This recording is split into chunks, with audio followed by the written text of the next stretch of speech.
Ang bawat tao ay may kakanyahan at pagkakakilanlan. Ang ating sarili ay regalo ng Diyos na dapat nating kilalanin, paunlarin at ibahagi sa iba.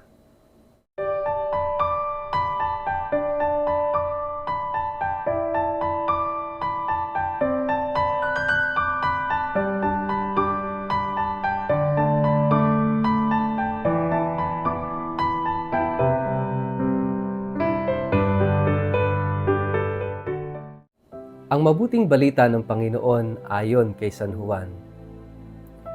Sinugo ng Diyos ang isang tao na nagngangalang Juan. Naparito siya upang magpatotoo tungkol sa ilaw at upang ang lahat ay sumampalataya sa pamamagitan niya.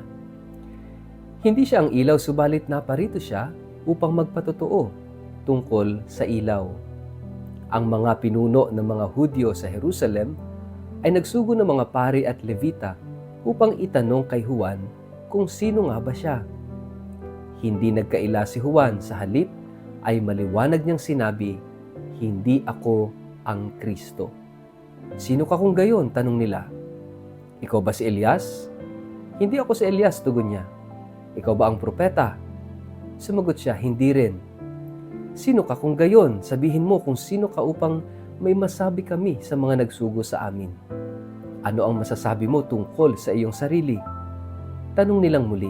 Sumagot si Juan, ayon sa nasusulat sa aklat ni Propeta Isaías, "Ako ang tinig ng isang taong sumisigaw sa ilang, tuwirin ninyo ang daraanan ng Panginoon." Ang mga nagtanong ay sugo ng mga Pariseyo. Muli nilang tinanong si Juan, "Bakit ka nagbabautismo? Gayong hindi naman pala ikaw ang Kristo o si Elias o ang propeta." Sumagot si Juan, "Ako'y nagbabautismo sa tubig. Ngunit nasa inyong kalagitnaan ang isang hindi ninyo nakikilala. Dumarating siyang kasunod ko, subalit hindi man lamang ako karapat-dapat na magkalag ng tali ng kanyang sandalyas." Ang mga ito'y nangyari sa Bethania, sa silangan ng Ilog Jordan, na pinagbautismuhan ni Juan. Ang mabuting balita ng Panginoon.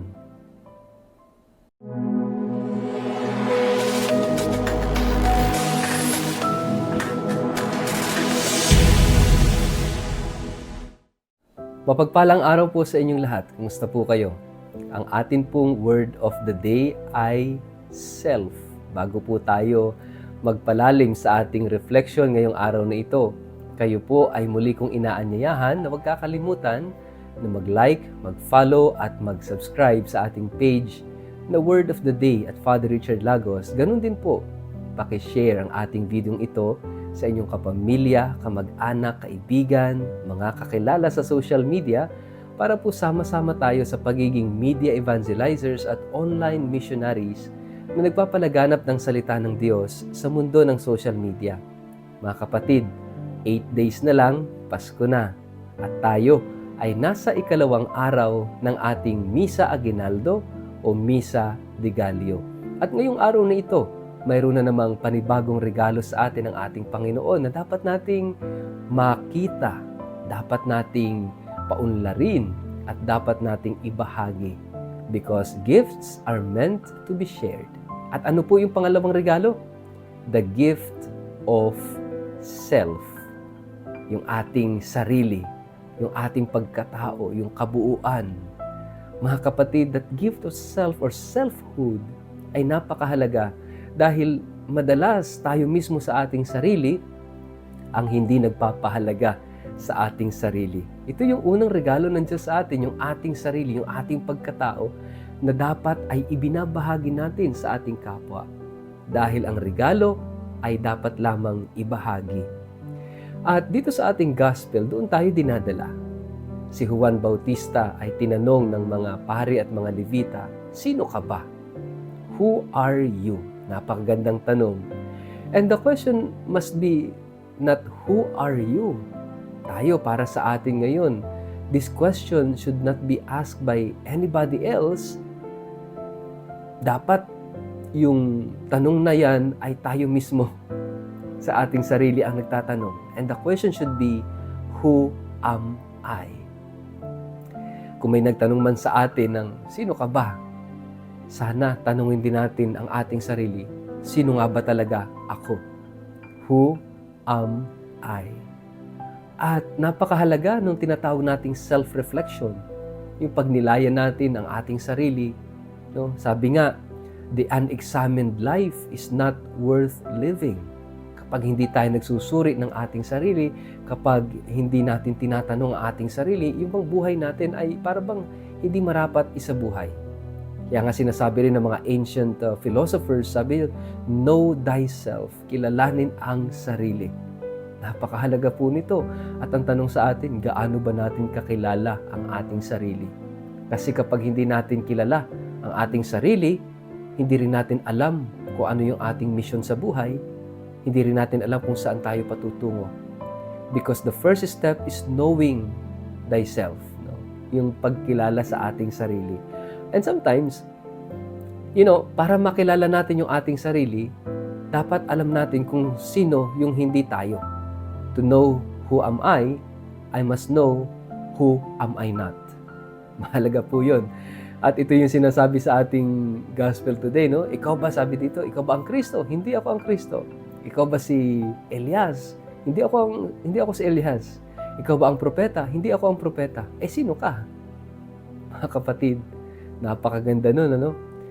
Hindi yun si Juan, pero sino talaga si Juan? Sometimes, for us to better understand sino tayo, magandang makita natin sino nga ba yung hindi tayo, yung hindi ako. Una, tayo ay madalas kinikilala sa kung ano yung meron tayo ng mundo, no?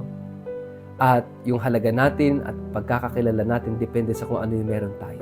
Pero mga kapatid, we are more than what we have. Tandaan mo yan. Higit ka pa doon sa meron ka. And we can say na you are more than that at you are not what you have because you are more than what you have. Kasi madalas ito yung batayan ng mundo eh. Yung halaga mo, yung pagkatao mo ay sinusukat kung ano ang meron ka. Pangalawa, yung paniniwala na I am what I do. Mga kapatid, it's a lie, no? Isang kasinungalingan because you are not what you do. Because you are more than what you do and even what you cannot do. No? Kasi minsan, yung batayan na naman at halaga ng ating pagkatao at pagkakakilanlan ay depende sa kung ano yung nagagawa natin. Paano kung dumating yung time na hindi na natin magawa yung ating mga dating ginagawa? Paano yung mga persons with disabilities? No? Or paano sila? Paano yung mga nagkaroon ng kapansanan o kaya naman ay nagkaroon ng sakit na naratay na lang sa higa na wala nang magawa? Ibig sabihin ba, they are less a human being? O kaya naman, sila ay mga walang kwentang tao? O wala nang halaga sa mundo? May mga paniniwala naman, ito yung pangatlong maling paniniwala, is yung sasabihin na, I am what they say I am. Ako yung kung ano yung sinasabi nila.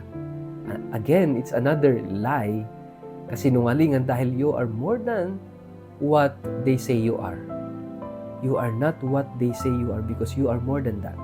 Higit ka pa doon. So mahalagang makita natin sa ating sarili mga kapatid, sino ba yung hindi tayo?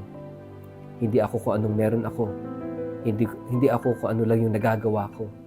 Hindi ako kung ano lang yung sinasabi ng ibang tao because I am more than that.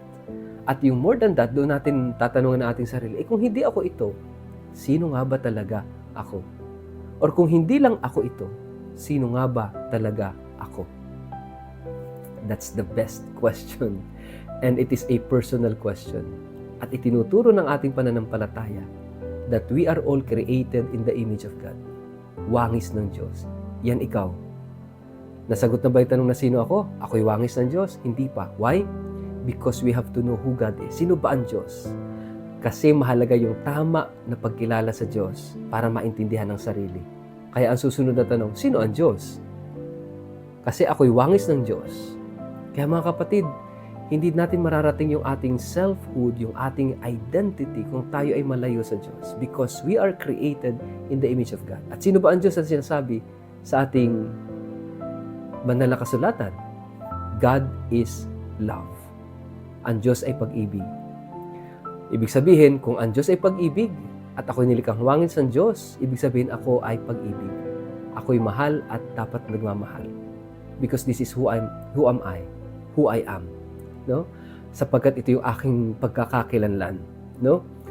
Pero ang tanong, malino ba sa atin kung anong pag-ibig? Itinuro sa atin ni Jesus. Sabi niya, there is no greater love than to lay down one's life for one's friends. So, ibig sabihin, the perfection of love is self-giving. Pagbibigay ng sarili. So, if love is self-giving, and God is love, and I am created in the image and likeness of God, therefore, who am I? I am self-giving. Ako'y pagbibigay ng sarili. Kaya nga mga kapatid, sabi ni Juan, ako yung tinig sa ilang na sumisigaw, repent, magbalik loob. At mga kapatid, yung pagbabalik loob ay pagbabalik ng talagang totoo at tamang pagkilala sa sarili ko. Sino ba tayo? We have to go back to that identity. Yung tayo'y nilikhang wangis ng Diyos, ng pag-ibig, at ang pag-ibig ay pagbibigay ng sarili. Ito tayo. Ito yung ating pagkakakilanlan. I am self-giving. You are self-giving. Ibig sabihin, itong self na ito ay regalo ng Diyos para sa kapwa, para sa isa't isa. Sa ngalan ng Ama at ng Anak at ng Espiritu Santo. Amen. Ama naming makapangyarihan, salamat po dahil ang bawat isa, kaming lahat, ay ginawa mong regalo sa isa't isa. Nawa kami ay maging tapat sa pagiging regalo namin sa kapwa. Amen.